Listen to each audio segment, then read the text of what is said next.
maamul goboleedka Soomaaliyeed ee Puntland oo horay dhibaato siyaasadeed uga hayay gobolada Sool, Sanaag iyo Cayn iyo maamuladii kala duwan ee Soomaaliya ayaa haatan heerkaasi ka gudbay isagoona colaad hurin iyo waliba dagaalo sokeeye ka abaabulaya qaybo kamid ah deegaanada maamulka Khatumo. Mas'uuliyiinta sare ee maamulka Khatumo ayaa dhankooda fariin adag u diray hoggaanka maamulka Garowe iyagoona farta ku fiiqay waxa uu ka dhaxlay doono dagaalo aan ku soo jeedin oo haatan uu isku soo jeediyo. waa kan madaxweyne Maxamed Yuusuf Jaamac Dhasheel oo kamid ah golaha madaxtooyada maamulka Khatumo. waxaan rabaa inaan fariin u diro hadii leeyahay madaxweynaha maamul goboleedka Puntland waxaan oran lahaa waa la talin lahaa waxaan oran lahaa bal aan ku soo jeedin isku soo jeedin coladeedu meel bay ku fooganta isku soo jeedin naga jooji hadii leeyahay dabka kan iyo colaadda tanaadoonaysa Khatumo dhexdeeda inaad ka dhaxlayso.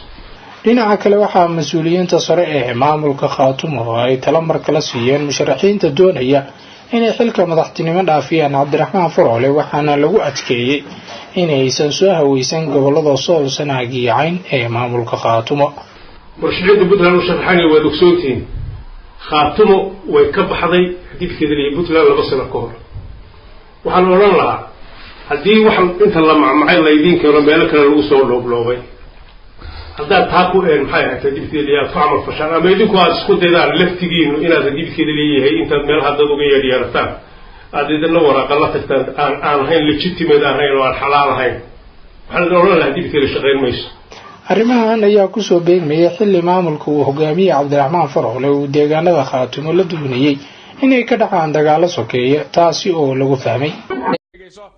haddii aad doonayso guri haddaad doonayso guri yar haddaad doonayso guri weyn iyo meel baaxad weyn oo lagu noolaado jikado casriya iyo waliba beerta nasashada oo aad u balaaran iyo guryaha inida weyn laga gala kadibna ay guryuhu gudaha ku badan yihiin dhismahoodu ammaankooduna uu sugan yahay intaba waxaa kula diyaaray shirkadaasi waxaa kaloo ay ku diyaarisay dadka doonaya hoteelada loo dhisay iyo guryaha qaab aad u wanaagsan iyo naqshada iyo guryaha caalamiga ee ku yaala qaaradda Yurub oo kale ayadoo shirkadu ku ballan qaadayso riyadaada inay run ka dhigto. waxaa intaas dheer meel kasta shirkadu ay dhistaba biyuhuna ay toos yihiin looguna talagalay goobo ay biyuhu ka baxaan wasaqda oo aan haba yaraatee ku istaagaynin. waxaa shirkadaasi ay ka caawinaysaa